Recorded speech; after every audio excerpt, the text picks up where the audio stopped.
மூன்றாவதாக அப்போஸ்தலர் 2ஆம் அதிகாரம் 1-2 வசனங்களை நம்ம பார்க்கும் பொழுது, அப்போஸ்தலர்கள் எல்லாரும் கூடி இருக்கிறாங்க மேல் வீட்டறையில. கர்த்தருக்காக அவர்கள் எல்லாரும் காத்து இருக்கும் பொழுது வானம் திறக்கப்பட்டு பரிசுத்த ஆவியானவர் அவர்களுக்குள்ளே இறங்கினார் என்று சொல்லி நம்ம பார்க்க முடியும். அவங்க இருந்த இடம் முழுவதும் அந்த வீடு நிரப்பிச்சு என்று சொல்லி நம்ம பார்க்கிறோம். அப்போ கர்த்தருக்கு காத்திருக்கும் பொழுது வானம் திறக்கப்படும். நாம் அநேகர் இன்னைக்கு அதிக நேரம் என்ன சொல்லுவோம் தெரியுமா?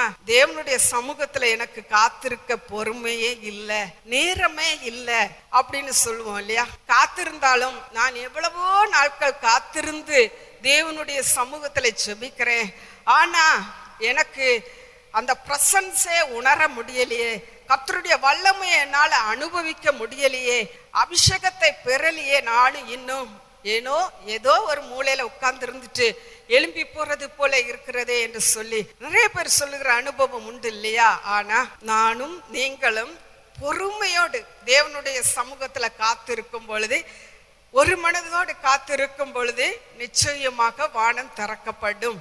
அதுதான் சங்கீதம் 41 வாசிக்கிறோம். கர்த்தருக்காக பொறுமையுடன் காத்திருந்து நானும் நீங்களும் பொறுமையோடு தேவனுடைய சமூகத்துல காத்திருக்கும் பொழுது வானம் திறக்கப்படும். கர்த்தருடைய ஆவியானவர் நம்மேல இறங்குவார். நம்ம இருக்கிற இடம் முழுவதும் பரிசுத்த ஆவியினுடைய வல்லமையினால நிரப்பப்படுகிறத நானும் நீங்களும் உணர முடியும்.